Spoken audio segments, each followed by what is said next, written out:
Greetings and welcome. I'm Dave, the AI Wizard, and today we're going to continue building our ChatGPT generated adventure module for Dungeons & Dragons, or Pathfinder, or any other fantasy RPG you'd rather play, and frankly, who can blame you in the current climate? So in part 1 we fleshed out the broad strokes of the adventure, and in part 2 we started filling in the details for Act 1. Now, if you haven't seen either of those two videos, I encourage you to go and watch them first, and they will lead directly into this video, which picks up pretty much where the last video left off, as it was all recorded in one big session. Here, we return to Gertrude's farm, and we ask ChatGPT to generate an encounter with the goblins that have been harrying her at night. Great! I love it. Let's go back to Gertrude's farm. If the players decide to stay the night and try to ambush the goblins, we need a short role-play encounter for them to player through. Oops. Write a brief outline for me. Certainly, here's a brief outline for a role-play encounter at Gertrude's farm if the players decide to stay the night and try to ambush the goblins. As night falls, you and your companions set up camp at Gertrude's farm, preparing to ambush the goblins when they come to raid the village. You keep watch over the fields, waiting for any sign of the goblin raiders. As the hours pass, you hear the sound of footsteps and the rustling of bushes. You signal to your companions, and they ready their weapons. The goblins emerge from the darkness, their eyes glowing in the moonlight. There are 5 goblins in total, armed with short swords and shields. They seem surprised to see you, and they hesitate for a moment before attacking. This is your chance to take the initiative. You can try to intimidate the goblins using your charisma and charm to try to sway them to your side. Alternatively, you can try to reason with them, using your wisdom and understanding to try to find a peaceful resolution to the conflict. Okay, I'm just going to stop there. This is not bad. It's certainly very evocative, but it's clearly not what we're looking for. This isn't something that you would find in an adventure module. This is sort of like a passage you might read directly to players during a game, but even then it doesn't do what we need it to do, so let's try again. Rewrite this as a description for the DM of the encounter. Include a few short passages the DM can read to the players depending on the results of the stealth check. As the players keep watch over Gertrude's farm, they hear the sound of footsteps and the rustling of bushes. They signal to their companions and they ready their weapons. The goblins emerge from the darkness, their eyes glowing in the moonlight. There are 4 goblins in total, armed with short swords and shields. They are inexperienced and seem surprised to see the players. The players can try to catch the goblins by surprise with a stealth check, DC 12. If they pass the check, read the following passage to the players. You catch the goblins off guard, and they hesitate for a moment before attacking. 3 of the goblins try to flee, while 1 surrenders on the spot. If the players fail the stealth check, read the following passage to the players. The goblins notice you and attack. However, as soon as you score a hit on any of the goblins... I can see what you did there, AI, but it's not exactly what I'm looking for. Obviously, I could keep prompting the AI and try and get it to fix some of the little issues here, but the overall structure of this encounter is fine. I think what I'm going to do is I'm just going to edit it myself very quickly just to speed this process up a little bit, and give the AI an example of how I want this to be, and then we'll move on. Okay, here we go. Great! I've rewritten it to the following. That night, as you keep watch over Gertrude's farm, you hear the sound of footsteps and the rustling of bushes. You signal to your companions and ready your weapons. The goblins emerge from the darkness, their eyes glowing in the moonlight. There are 4 goblins in total, armed with short swords and shields. They are inexperienced and seem surprised to see the players. Have the players make a stealth check, DC 12. If they pass the check, read the following passage to the players. You catch the goblins off guard, and they hesitate for a moment at the sight of armed adventurers. 3 of the goblins try to flee, while 1 surrenders on the spot. If the players give chase, then have them make a DC 16 athletics check. Each successful check allows 1 fleeing goblin to be captured, although 1 player must stay with each surrendered goblin or they will flee. If the players fail the stealth check, read the following passage to the players. The goblins notice you and flee at the sight of heavily armed adventurers. If the players give chase, have them make a DC 18 athletics check. Each successful check allows one fleeing goblin to be captured. I've taken a few liberties here. In general, I'm going to try and avoid doing this in the future, but I'm just a little bit conscious of time and I want to keep things moving. It sounds like you have a great encounter planned for the players. I hope it goes well and the players have fun interacting with the goblins and trying to catch them by surprise.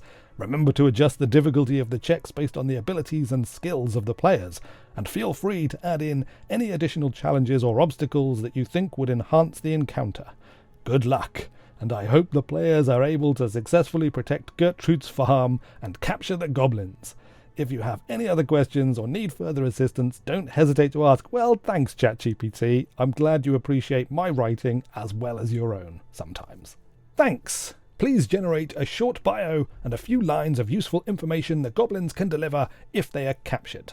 Goblin 1. This goblin is a young, scrappy-looking cat creature with scruffy brown fur and large scar across its left cheek. It seems quite nervous and easily intimidated and is willing to do whatever it takes to avoid punishment.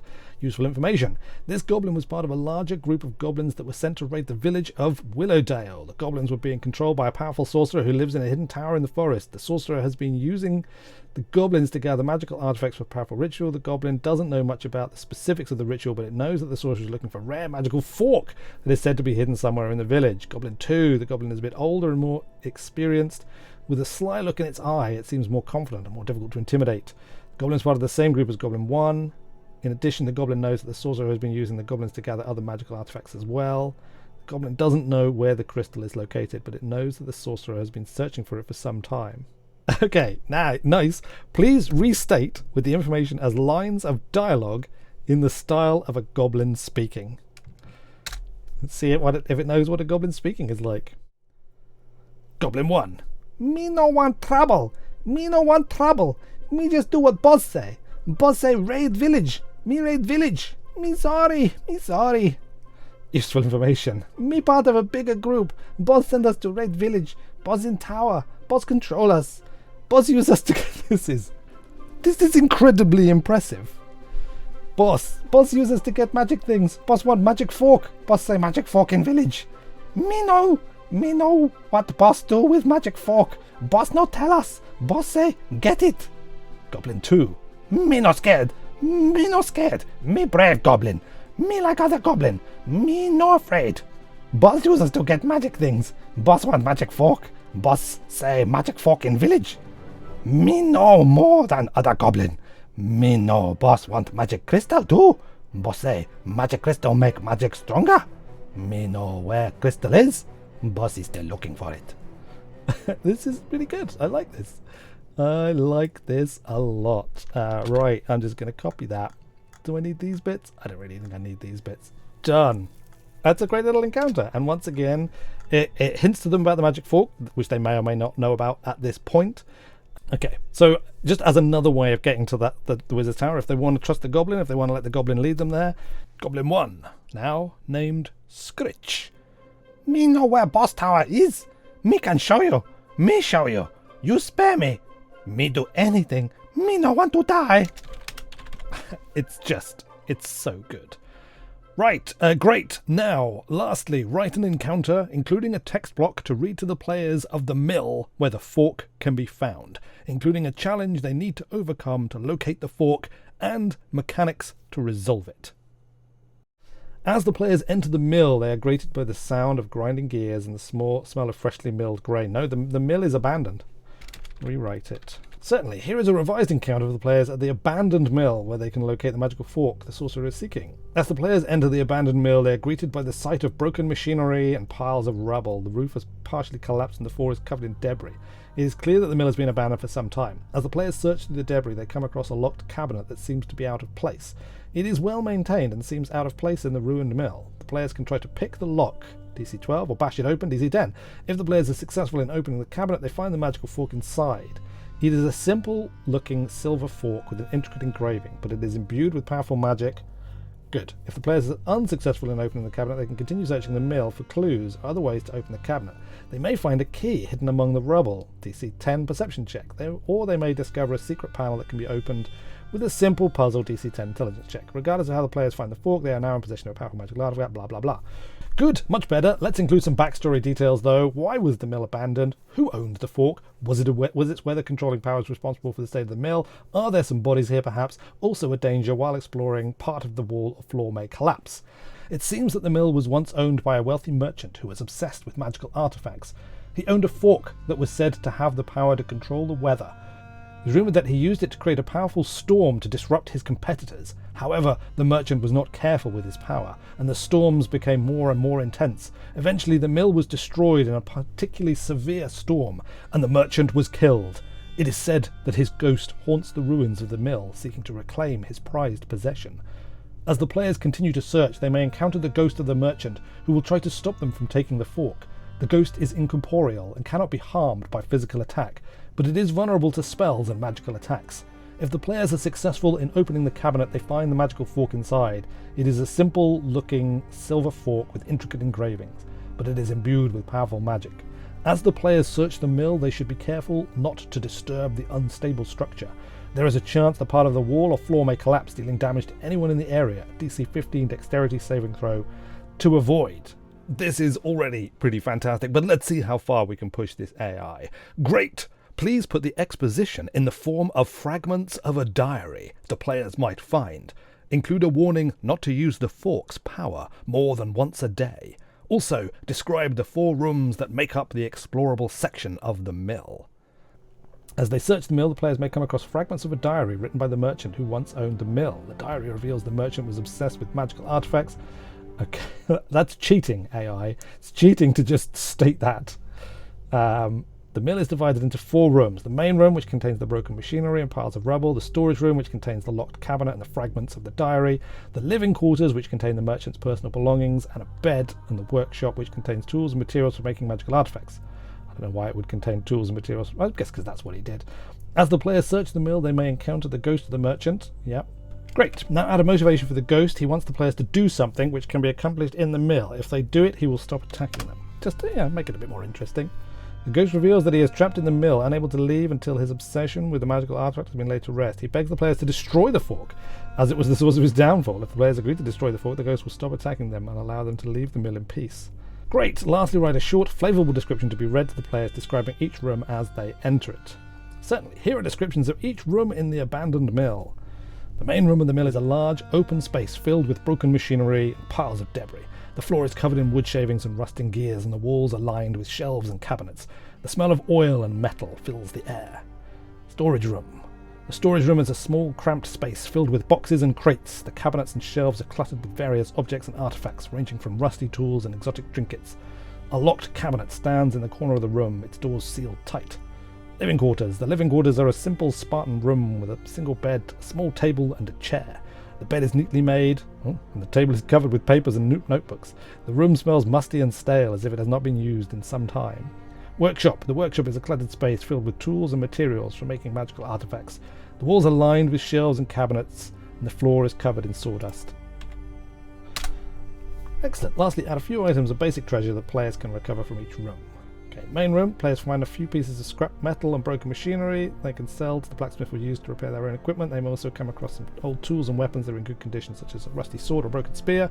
Storage room, players find various objects and artifacts in the storage room, ranging from rusty tools and exotic trinkets to rare magical components. They may also find a few coins and gems hidden among the clutter. The players can find the merchant's personal belongings in the living quarter, including a few clothes, a small amount of gold.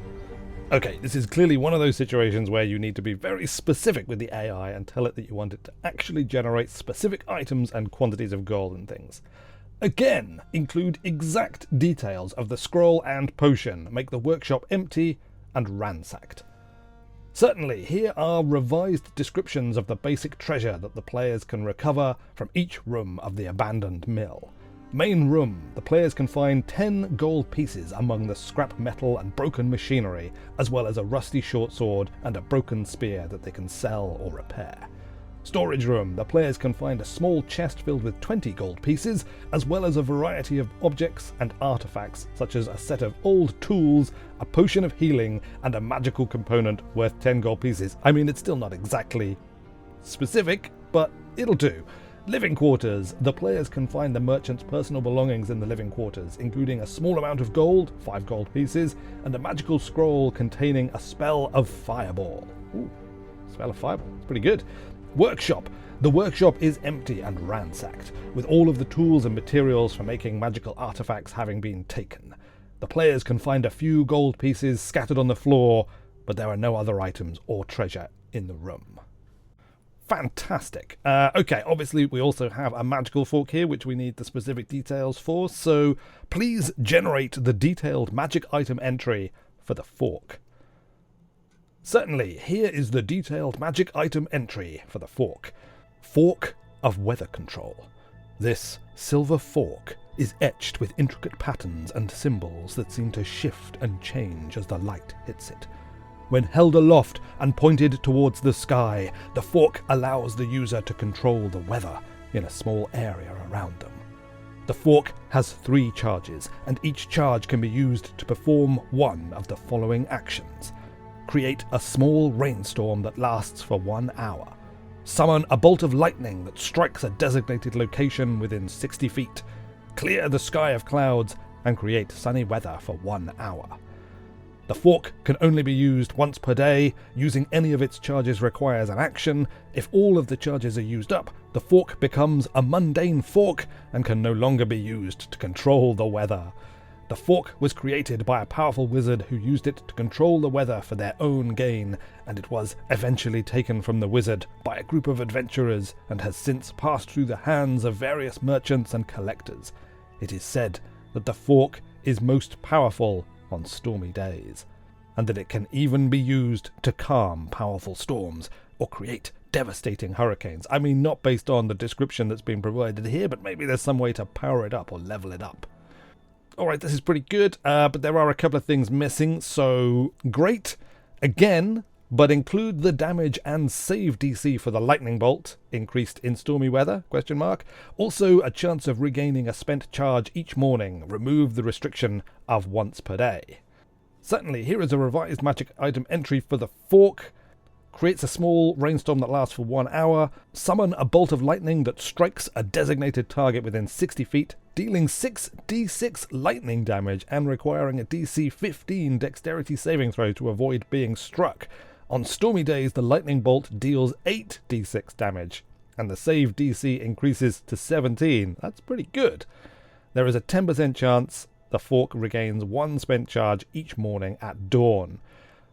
This is really good, actually. I love this fork of weather control. It's basically a perfect low-level magic item, in my opinion. It's got some really potent capabilities, but very limited charges, and a risk that you're just going to run it out of juice and completely turn it into a mundane fork if you're not careful, which is ideal. It also provides a handy way for them to destroy the fork, effectively, if they decide to appease the ghost, because they can just use up all 3 of its charges, and that'll be that.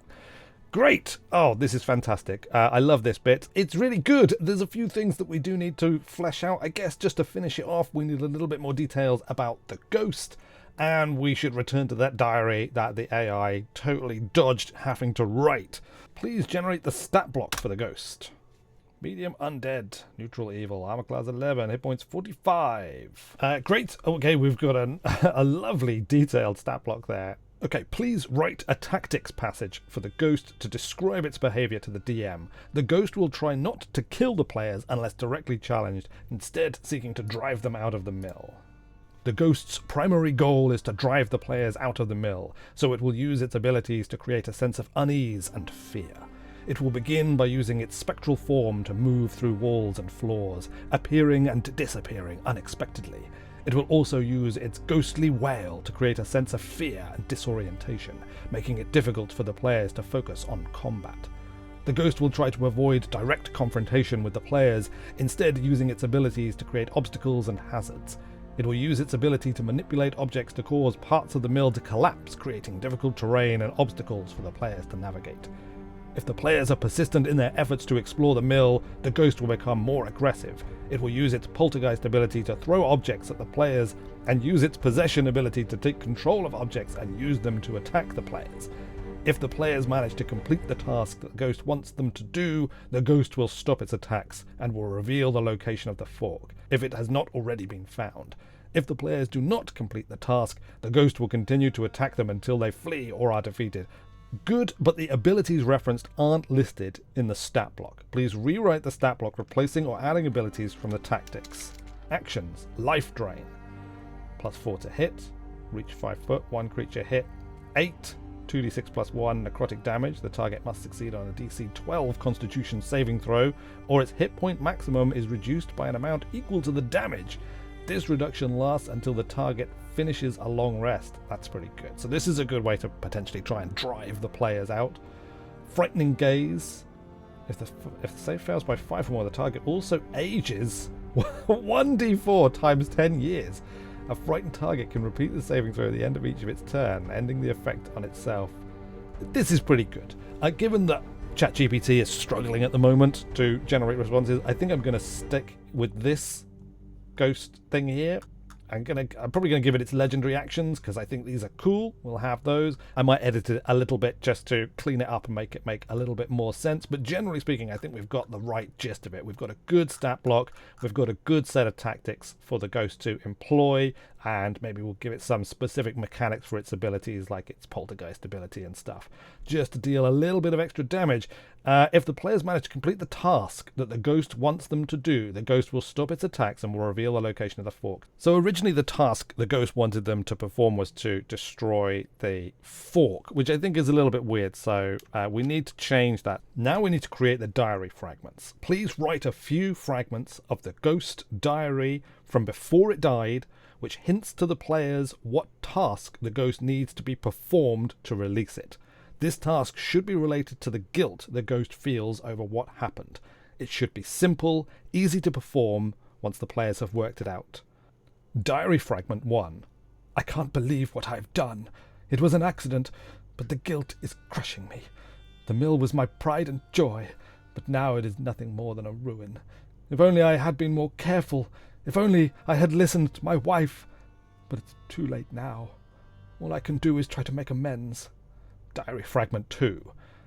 I've been trying to find a way to make up for my mistake, but it seems impossible. My wife and children are gone. The mill is nothing but a shell of what it once was. But perhaps there is still a way. I've been thinking about the old well in the mill yard. If someone were to clear it out and use it again, it might bring a little life back to the mill. I'm starting to see a glimmer of hope. The old well has been cleared out, and water is flowing once more. It's not much, but it's something. If only my family were here to see it, but maybe, just maybe this small act of kindness will be enough to ease my conscience and bring me some peace. It's done! The well is flowing and the mill is no longer a ruin. I can finally rest. Okay, this isn't exactly what I wanted. The ghost needs to have died before completing its task, so there is unfinished business. It also needs to be something meaningful and impactful, something the ghost did while alive that he needs to be undone by the players. Perhaps he threw something down the well and needs it to be retrieved, but the diary ends before he was able to repent his ways and complete the task. Come on, AI, you can do it. You can do it. Let's ace it with this one, and then we can just close out and go home. Sure, I can do that. Here are a few examples of a diary fragment that hint at the ghost's unfinished business. I can't believe what I've done. I should never have thrown that old family heirloom down the well, but I was so angry and hurt at the time.